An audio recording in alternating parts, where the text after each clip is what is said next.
Joanna Sione-Lauaki was a daughter, a sister, and a friend. Known for her infectious laughter and warm heart, she was a shining light to those who knew her. But on a fateful evening, that light was extinguished in a way no one could have imagined. The murder of Joanna Sione-Lauaki sent shockwaves through her community. It wasn't just the loss of a young life that hurt, it was the absence of answers, the lack of justice, and the feeling that this could happen to anyone. We obviously knew something had happened. Someone had done something like that. As the days turned into weeks and the weeks into months, the grief turned into frustration, and frustration into anger. Questions remain unanswered, and her loved ones are left with a haunting void. Who killed Joanna Sione-Lauaki, and why?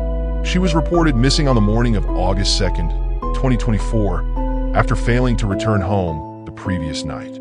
Later that day, her body was discovered by a member of the public on Rapiro Beach, located on the west coast north of Darterville. In the days following Joanna's death, hundreds gathered to honor her memory. The beach where she was found became a sacred site, a place where strangers came together to mourn and show solidarity with her grieving family.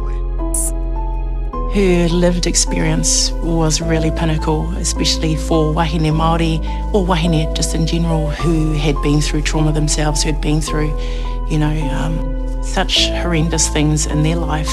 And Jo was able to relate from a place of empathy and just knowing how they were feeling, but also knowing that feeling of feeling trapped within that mamae. And so for Jo to have brought that forward to Awhi, these wahine, was absolutely beautiful, because I knew in that she was finding her own healing. And when she was able to speak openly about what she had been through, that really just brought the best out of someone else. The shock quickly turned to outrage. How could such a crime occur in a tight-knit community? Questions about safety, justice, and the adequacy of the police response sparked debates in the town square and across social media platforms. Joanna's body was discovered on Rapiro Beach on August 2nd, 2024. Detectives worked around the clock to gather forensic evidence and reconstruct her final hours.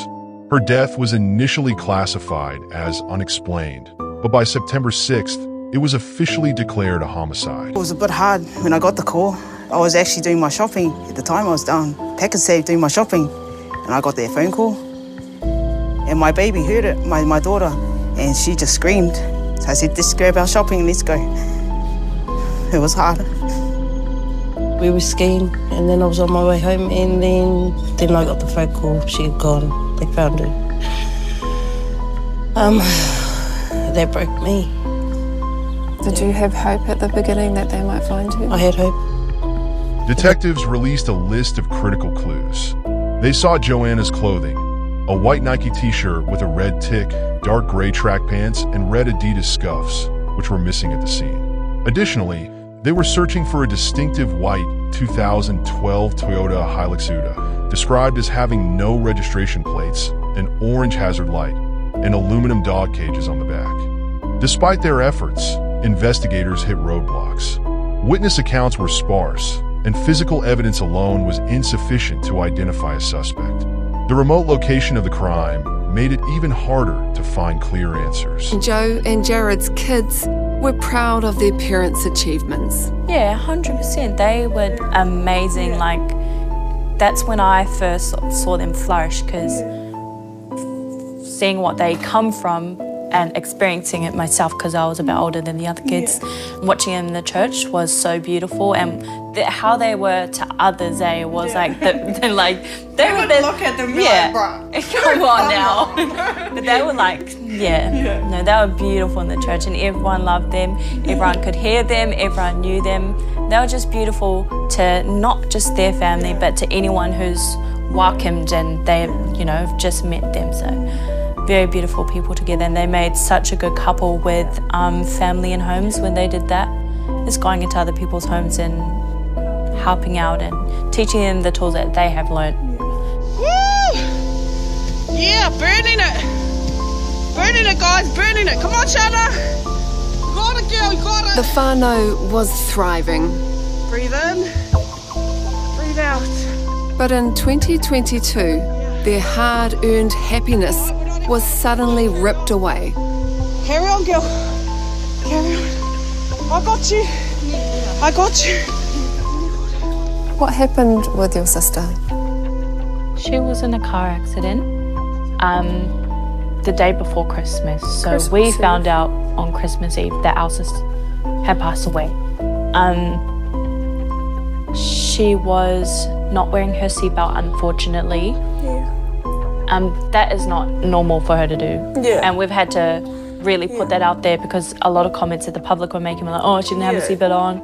It's her fault, you know, she should have done this. No, because they were just going up the road back home. So, but she had died because someone got behind the wheel on drugs, on alcohol, and started recklessly driving. The murder of Joanna Sione-Lauaki has sparked an unrelenting call for justice. From her grieving family to the tight-knit community of Dargaville, voices have risen to demand answers and accountability. I've been trying not to think about it, but I know I have to. Because Christmas was always her thing. She loved it. You know, we had so many beautiful memories together. And we never even had to leave the family home. You know, so the memories are limitless for our children. Do you have one memory for yourself? Yeah.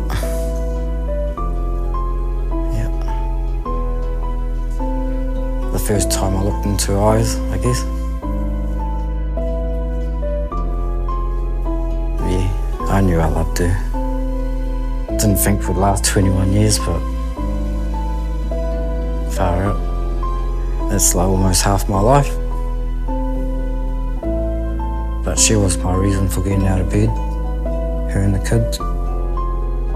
She was the reason I wanted to be so successful in my career.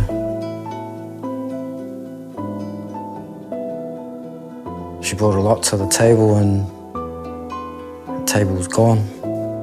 The fight for justice is far from over. The family, the community, and law enforcement urge anyone with information to come forward. Even the smallest detail could be the key to solving this case and giving Joanna's loved ones the answers they so desperately need. Text overlay. If you have any information regarding the murder of Joanna Sione-Lauaki, please contact hotline number or your local authorities. The community gathered at a vigil, holding hands and singing together as the camera pans to the night sky. In the face of tragedy, the people of Dargaville have shown incredible resilience. Their unity is a powerful reminder that even in the darkest times, a shared commitment to justice and compassion can light the way forward. As we remember Joanna Sione-Lauaki, let her story inspire us all to demand accountability, to protect the vulnerable, and to never stop seeking the truth. Thanks for watching. For more interesting videos, please subscribe.